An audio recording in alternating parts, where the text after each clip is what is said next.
moving on, we are now here at some outline, simple changes you can make, and soon you will be on your way to becoming the student you've always wanted to become.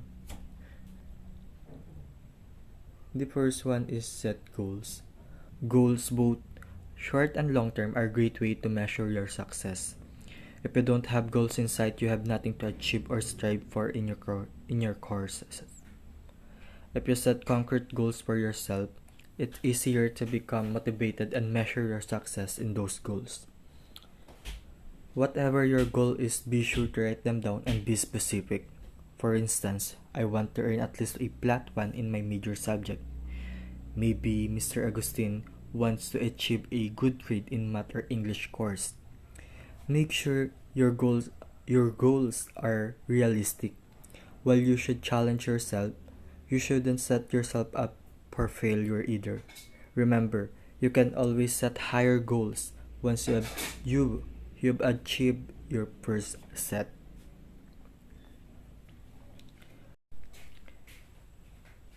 Adapt and stick to a study schedule. Scheduling is vital to maintaining a healthy learning balance and keeping up with rigorous courses. You need to adapt and stick to a study schedule because it will result to a better time management and hindi ka na magka-cram sa ibang subject. For example, make a scheduled study. Maglalaan ka ng enough time for studying each subject. While doing it, na-adapt mo na yung schedule and hindi mo na-realize na you are doing it continuously. Ang ending, mag-i-stick ka na sa ganung schedule kasi it results to a better performance. Number 3. Stay well rested. If you are awake and alert, you are certainly more likely to absorb information given in class, during study sessions, and in class activities and participations. Think of it as an equation. Awake plus alertness equals an ace. So, of course, mas maganda talaga yung na you are awake and alert kasi yung brain mo is nagpa-function ng maayos, unlike kapag puyat ka or gutom, mahihirapan kang i-absorb yung new knowledge na itinuturo. So, yung tinatawag dito na equation, awake and alertness, magre-result sa A. Basically, diba sa ibang bansa, yung grading system nila ay like A, B, A positive. So, dito, yung equation na to, magre-result ka daw sa 8, which is yung sa A, which is yung pinakamataas.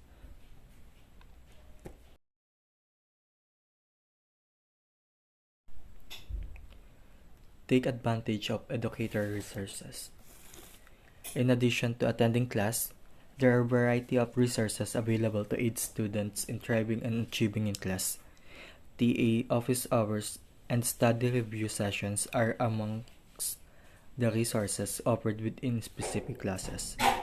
Additionally, many high school and colleges offer tutoring sessions free of charge to students who seek extra help with their courses. So, sa ibang mga school, they offer tutoring for free. And mostly, yung mga TA or yung teaching assistant, yung nag-help sa student to understand their courses.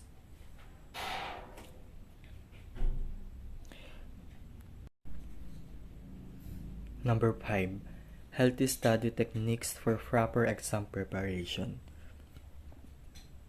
Study techniques considered healthy include balance, time management, and avoiding all-night study cram sessions. Information is certainly easier to absorb when reviewed in increments rather than procrastinating until the last minute. So, mas madali natin ma-absorb yung mga previous lesson kung before the examination, nire-review na natin. Unlike kapag last minute ka na nagbasa, hindi ganon ka-strong yung knowledge mo about the lesson. So, hindi ganon katibay yung na ina-absorb mo na knowledge. Sa number 6, develop note-taking skills. Listening and taking notes actively during class not only ensures the recording of accurate information, but also reinforces the information through recording the information as you take it in. So we usually reviewed again our notes after the discussion, especially if we have an examination. It's helpful to go over your note after class and either rewrite them and or outline the key information while it's still fresh in your mind. You will find it's much easier to utilize your notes and retain clearer information when the exam comes. Clearly, it also provides you with any important information that was only mentioned in class when it comes time to review and study the exam material. So, it is really important to take down notes while you are listening to your professor. You don't need to write all the words you see on the board. Just mark down the important points so you can review some of them if you forget the lecture.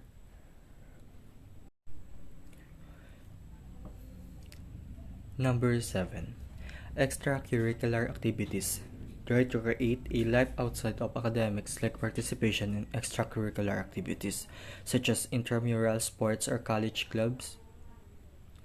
Contrary to popular belief, extracurricular activities increase a student's overall college experience, contribute to the learning process, and aiding in balancing scheduling skills. Extracurricular activities increase self-esteem and positive social behaviors among children and adolescents.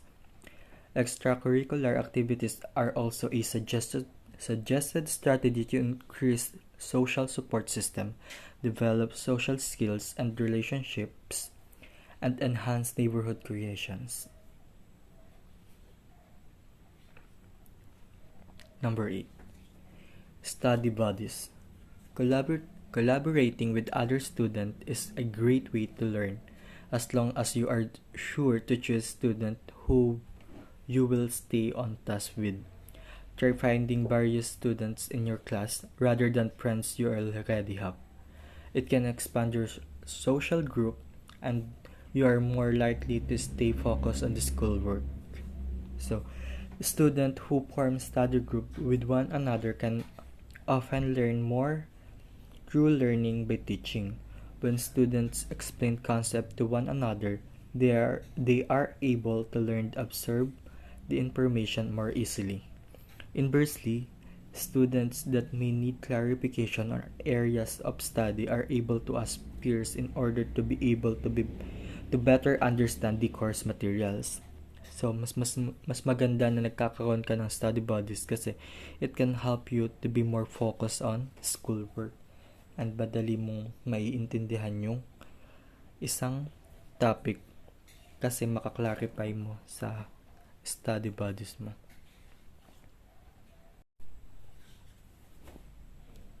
Number 9. Take advantage of school resources. Utilizing school resources for getting goals and creating positive study habits tremendously aids in a student's success.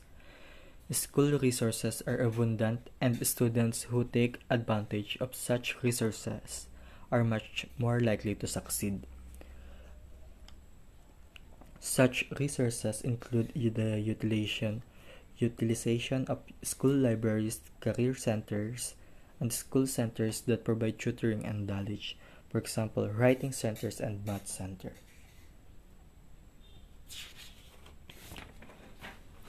Number 10.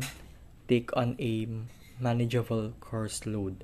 When taking on a well-balanced course load, students are more likely to succeed because of realistic expectation in the workload that can be handled successfully. You need to know how to manage your workloads kasi kung hindi mo inaayos yun, matatambakan ka ng matatambakan. For example, ngayong week ang dami natin ginagawa but we still manage and pass it on time kasi we know how to manage our workloads. Number 11. This should be common sense. If students go to class, they will likely become more successful in the course. Obviously, the course material is presented during the class periods and students that are paying attention tend to learn well in class and thus are more likely to perform well on exam. We as college students, attendance is really important. Alam natin na kapag pumasok tayo, may panibagong knowledge tayong matututunan na pwede natin mai-apply in real life situation and sa examinations.